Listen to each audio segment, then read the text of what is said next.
Assalamualaikum warahmatullahi wabarakatuh. Perkenalkan, nama saya Muhammad Malikul Fajar Praja dari Prodi Ilmu Lingkungan Unigoro akan menjelaskan tentang bencana kegagalan teknologi migas, ancaman yang tidak terduga. Yang pertama, apa itu bencana kegagalan teknologi migas?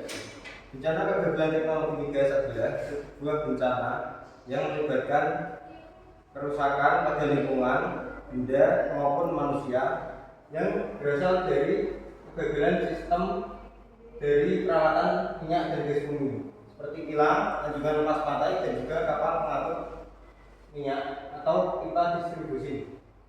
Ciri-ciri dari bencana ini adalah yang pertama, asap hitam tebal dan bau menyengat yang berasal dari proses pemrosesan minyak dan gas, di mana hal tersebut biasanya terjadi offset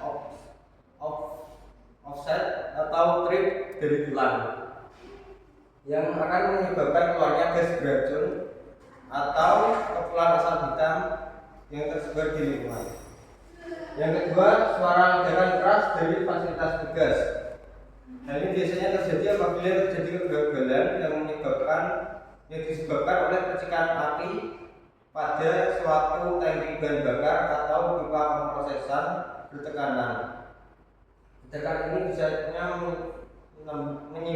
menimbulkan suara keras dan juga guncangan di area sekitar.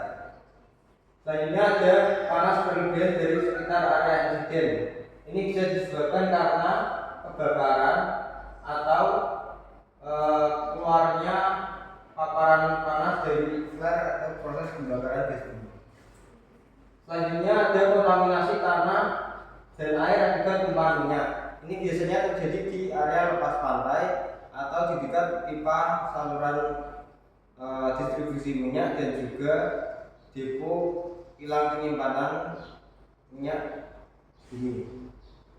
Selanjutnya ada gangguan pernapasan atau iritasi yang akibat paparan gas. Ini bisa terjadi karena kebocoran gas di proses pengolahan gas atau minyak bumi. Bisa juga terjadi pada sumur pengeboran minyak bumi. Selanjutnya, apa saja sih bahaya atau hazard yang ditimbulkan dari kegagalan teknologi migas? Yang pertama ada ledakan dan kebakaran, lalu ada pelepasan gas beracun dan juga kegagalan struktur serta tumpahan minyak bumi. Lalu persiapan masyarakat di daerah area pengolahan migas tersebut apa? Yang pertama, harus dilakukan pelatihan tanggap darurat secara berkala rutin, yaitu tahunan ataupun bulanan. Lalu mengetahui rute evakuasi dan titik kumpul aman yang ditentukan oleh pemerintah atau perusahaan pengolahan gas.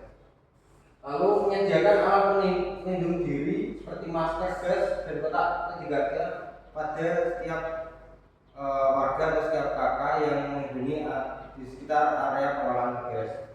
Lalu sosialisasi bahaya migas oleh pihak perusahaan dan pemerintah, serta memetakan resiko dan sistem peringatan dini di area pemukiman sekitar area pengolahan gas. Selanjutnya, langkah-langkah saat terjadi bencana. Yang pertama, harap tenang, tidak panik.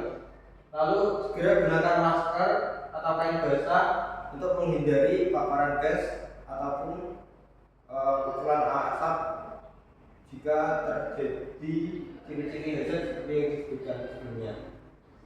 Lalu matikan sumber api di dalam rumah untuk menghindari kebakaran dan lain sebagainya. Lalu segera evakuasi menuju titik aman yang telah ditentukan.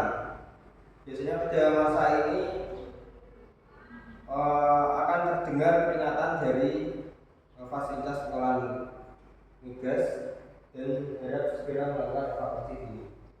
Lalu jangan gunakan lift, gunakan tangga saat berada di gedung bertingkat, dan segera mengamankan diri ke tempat kumpul yang telah ditentukan. Selanjutnya adalah langkah-langkah apa yang harus dilakukan setelah terjadi bencana.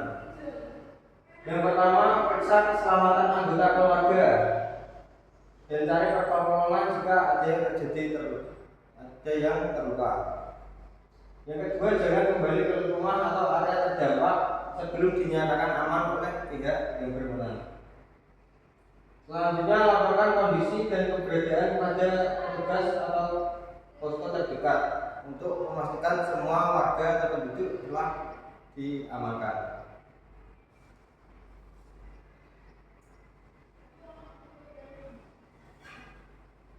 Selanjutnya, bersihkan diri dari kontaminasi apabila terkena tumpahan minyak, cairan minyak, dan lain sebagainya.